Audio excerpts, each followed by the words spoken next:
I don't want anybody to live in guilt. Allah did not give us this religion to make us feel like remorse over the past. The Qur'an, one of the great functions of the Qur'an, the purpose of the Qur'an, Allah says, "Inna fi dhalika la dhikra liman kana lahu qalb." It is a powerful reminder for someone who has a heart.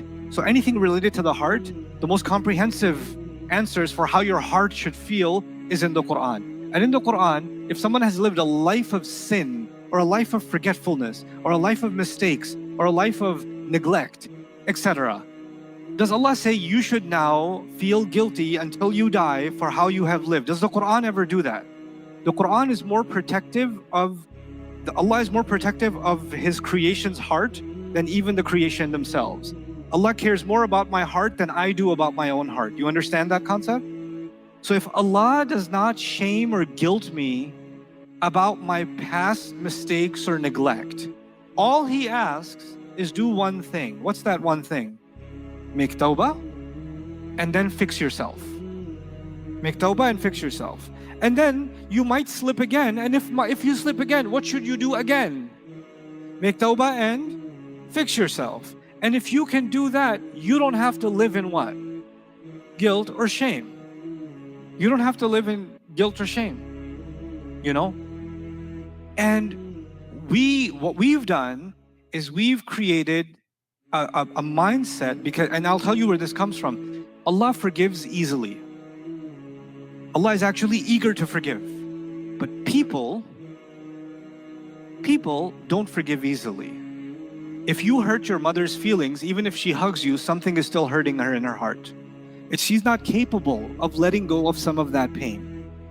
Yaqub alayhi salam is not capable of easily just letting go of the years of abuse his sons did to him. You understand? They can make tawbah. And by the way, who can forgive his sons immediately? Allah can wipe the slate clean. But who cannot forgive immediately? Yaqub alayhi salam. He can't do it. He can't just do it. Rasulullah sallallahu alayhi wasallam in one narration couldn't look at Wahshi. He accepted Islam. What do we know about accepting Islam? What happens to all your sins? They get wiped out. Wiped out by who? By Allah. In fact, accepting Islam is a kind of tawbah. And tawbah means all your bad deeds get converted into good deeds. That's how much Allah loves. فَأُولَٰئِكَ يُبَدِّلُ اللَّهُ سَيِّئَاتِهِمْ حَسَنَاتٍ. Allah replaces their evil deeds with good ones. That's Qur'an's promise. But the Prophet ﷺ is still a human being. And he sees the one who mutilated his uncle. Right? So he can't see, it's not that he doesn't forgive him, but he can't forgive him the way Allah forgives him. Now what happens with us coming to 2024, 2023, and this era that we live in and we're heading towards, what happens now is people use Islam because we make each other feel bad anyway. Okay, I can make you feel bad for coming late, or I can make an employee feel bad for making a mistake, or I can make a family member feel bad, or they can make me feel bad, or you never call, you never do this, you never do that. We guilt each other all the time. But now we've done a new thing. We use Islam to guilt each other. It wasn't enough that we're guilting each other. Now we added, Allah doesn't forgive when you do this, right? Allah does that, right? Allah. So now we're using Allah to make sure someone stays inside their guilt. Now we use God as a weapon, basically, to guilt and shame someone. What does the Qur'an do? Make tawbah and move on with your life. What do people do? I will not let you move on with your life. You don't get to move on with your life. You have to stay exactly where you were. Know your place.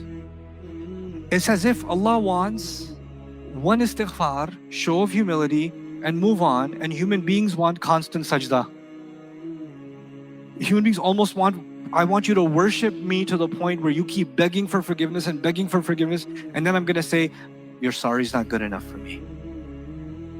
Your sorry's not. God doesn't even demand that. Can you imagine if we had to beg Allah for forgiveness for everything we've done and it wouldn't be good enough? Can you imagine? Then it wouldn't even be right for us to ever get up from sajda.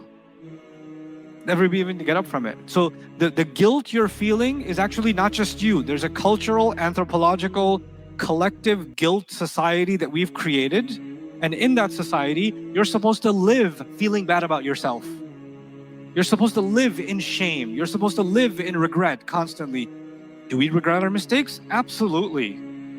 Should we turn and try to make things right? Absolutely. Should we make istighfar? Absolutely. But then we should move on. We just move on. You know, Musa alayhi salam's story is one of my favorites because he actually accidentally killed someone, but he did throw a punch. How do you get over that?